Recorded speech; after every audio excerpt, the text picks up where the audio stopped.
Hello everybody, and welcome back to the DM's Guild Review. We're going to be looking at another of the most popular DM's Guild stories. The best part about these lists here is these stories are absolutely free, and you guys can download them right now with the link in the description. I'm going to do my best to make sure there's no spoilers in any of these stories, so that way you guys can play them fresh with brand new eyes.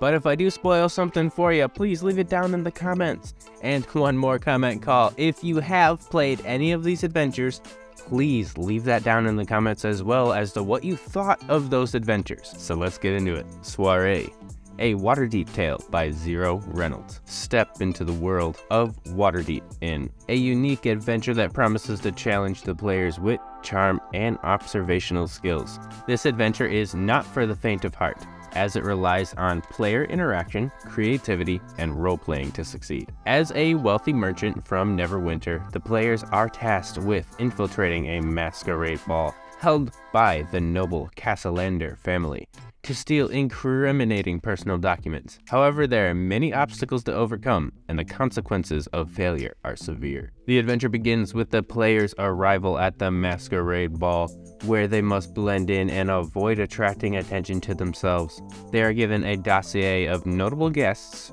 2 agents in attendance in disguise, and a floor plan of the first floor, along with the passphrase to identify friendly agents. They must use this information to navigate the party without breaking any rules, as an infraction will result in expulsion from the party. The challenge of the adventure is gaining access to the VIP section of the party, where Lord Castellander's office safe resides. These players must find a secondary invite or more secretive way to get up to the second floor of the mansion. They are reminded by the intermediary that they are working to please merchant interests, but must also be mindful of the proud and patriotic nature of the Neverwinter folk. As the players move through the party, they encounter various obstacles, including city watch guards, invitation-only access, and the risk of being caught using magic. They must be careful not to attract too much attention to themselves, as they must use their guile to succeed. The adventure allows for out-of-the-box thinking and creative solutions, and the outcomes of the evening depend on the actions of the players and the adaptation of the story by the DM. The Masquerade Ball is not all that it seems, as the Castellanders are hosting a sinister operation to assassinate Jalaster Silvermane, field operative and close advisor for the Lord of Waterdeep, L'Ariel Silverhand. The papers stored in Lord Castellander's office safe are forged documents implicating Jalaster in a city-wide plot, along with a contract for the services of someone named Asavel Rosanar, God, these names, who is also listed in the information provided by the client as the Black Viper, a known thief, saboteur, and sometimes a hired killer. In the second part of the adventure, the players must gain access to Lord Castellander's office without being seen.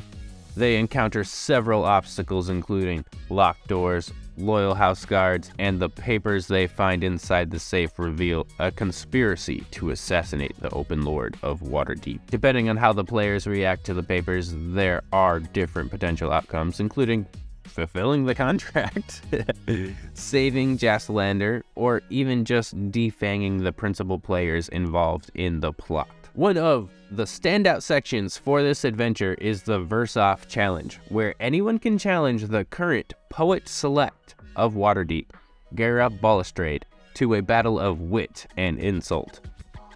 The Verse-Off consists of 5 back-and-forth verses, and the winner is determined by the crowd's reaction. This section adds a fun and engaging element to the adventure and allows players to flex their creative muscles. So a rap battle!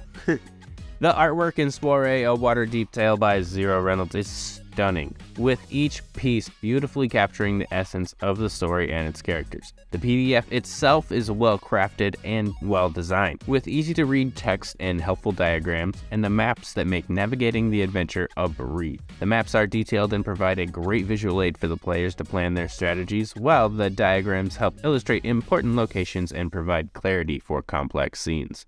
Overall, the attention to detail and high-quality production make Soiree a must-have adventure at your table, especially if you're in Waterdeep. But that was Soiree, and what did you guys think about it? Leave it down in the comments if you played it before, and let's move right on to number 2.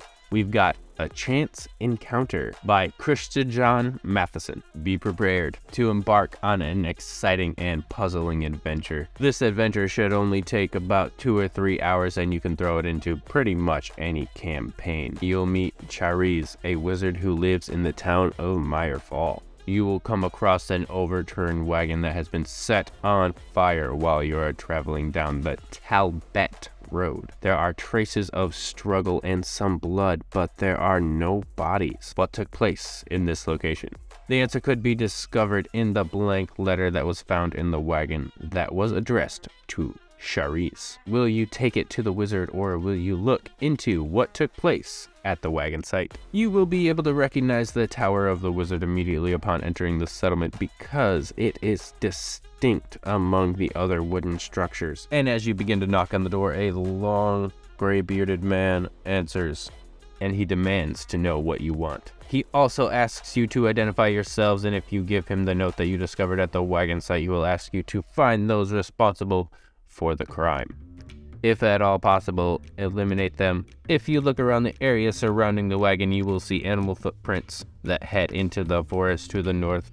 These tracks were created by small critters. Continuing the route will bring you to a small opening into the side of a hill, which will lead you to a cave that is full with debris and needs to be cleared. After facing off against a gang of kobolds, you will come upon a letter that is written to Soiree, but is otherwise empty. Are you willing to continue your chase and assist Farid, a disheveled and bewildered kobold who insists you go after the kobolds that attacked him and took his letters? When you follow the kobold's path to another small gap in the hillside, you will come across additional vicious and merciless kobolds. These kobolds will be wearing a particular amulet that has arcane engravings and runes that are tied to Kurtamalak.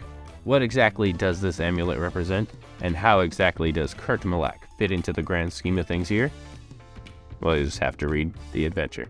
The included maps in A Chance Encounter are certainly helpful, but they may not be detailed enough to use at my table. While they provide a good overview of the areas the players will visit, it may be worthwhile to look for more detailed maps to use during the adventure.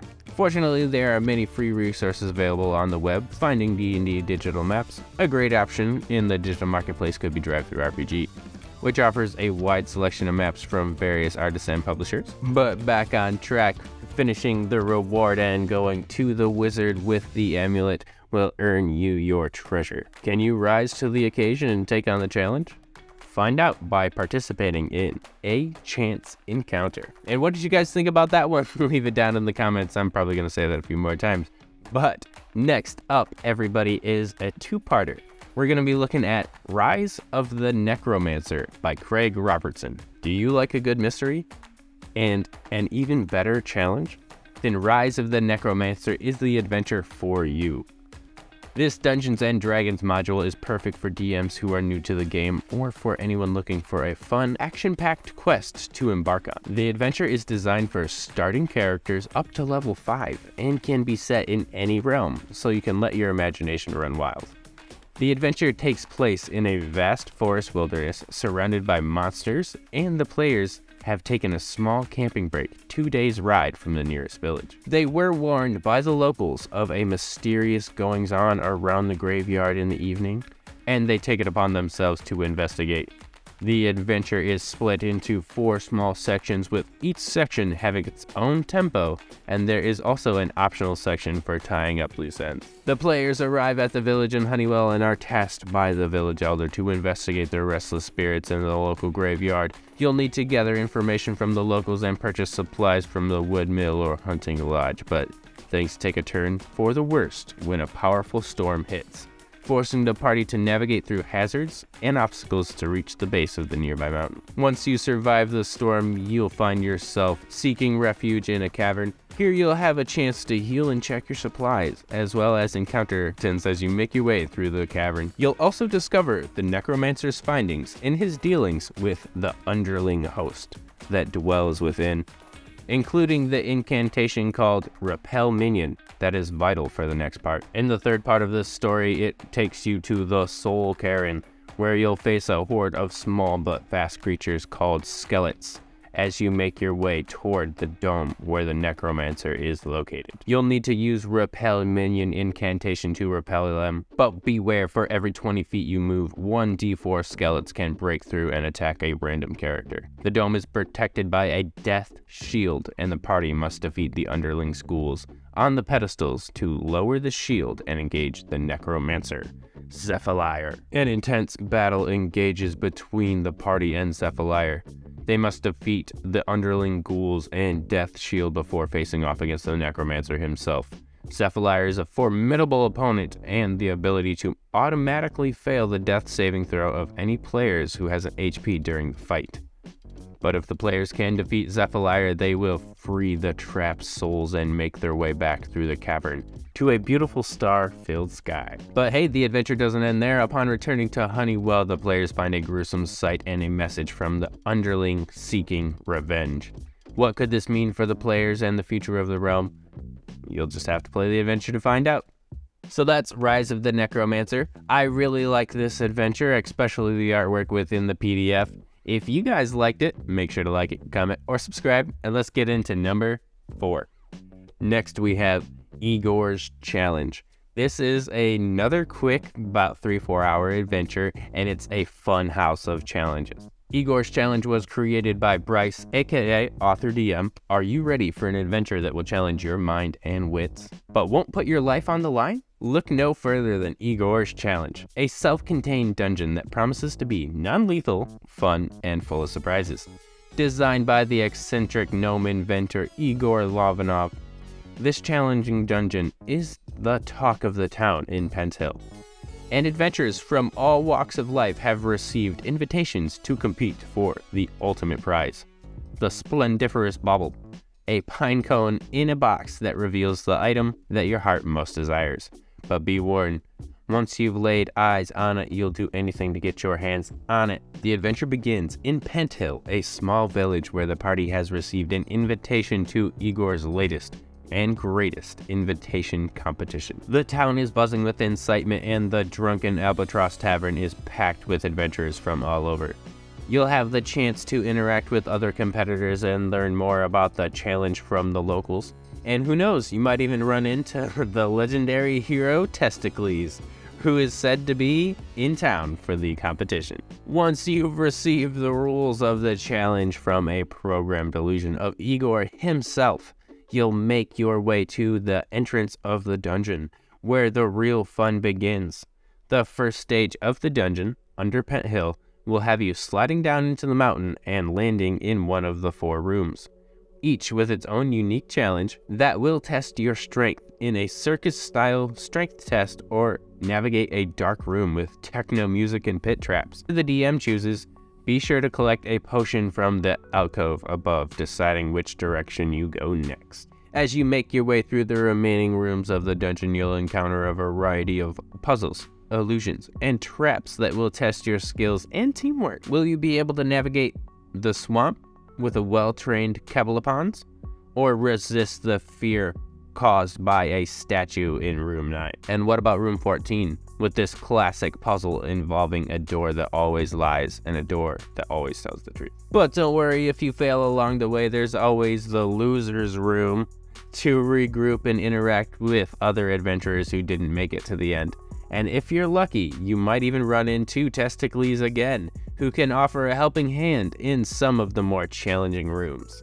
As you near the end of the dungeon, the paths will start to converge, and you'll need to work together to solve the final puzzles and unlock the door to unlock the ultimate prize. Can you resist the sleeping gas in room 29, or beat Jalek in an arm wrestling or even drinking contest to open the magically sealed door in room 31? Can you solve the petals around the rose puzzle in the final room and claim the Splendiferous Bauble from Igor himself? Igor's Challenge promises to be a 3 to 4 hour adventure that will keep you on your toes and have you laughing and cheering pretty much the whole way. And with the possibility of encountering Testicles and other famous heroes, You never know what surprises might be in store or lie around the corner. What are you waiting for? Gather your party and head over to Pent Hill and start playing in Igor's challenge. Well, what did you guys think about that one? If you played it, make sure to let me know downstairs. And we've got the last one on the list today. We have the second part of the Necromancer story we told earlier. And if you wanted to play the Underlings Awakening, the Revival Series by Craig Robertson, then buckle up. The Underlings Revival Series is a series geared for characters level 4 and above. Following its victory over the Necromancer Zephyr, the Underling has retreated to the Temple of Torag, a location shrouded in endless night.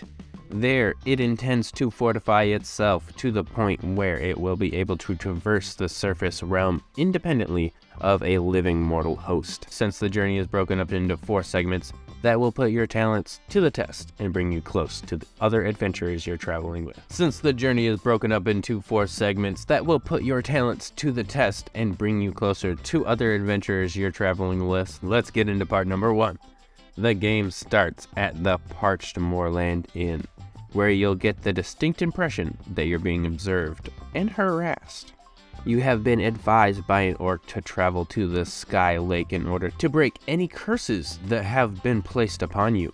However, you must be cautious of hostile animals such as sturges, ghouls, wolves, mud mephits, specters, and the like. You will discover the Maiden of the Lake waiting for you, but in order to cleanse yourself of the taint, you will need to locate a potent weapon. This will lead you to the Cave of Eternity, where you will face puzzles and the minion's wrath. In part 3, you have to enter the Temple of Meloria and make your way through a number of rooms that will test both your intelligence and your sense of right and wrong. Can you persuade the ghost of Annette to give up his immortality so that you might win the battle against the Underling? In the 4th and final part, the Sky Lake becomes contaminated with a black cloud of darkness.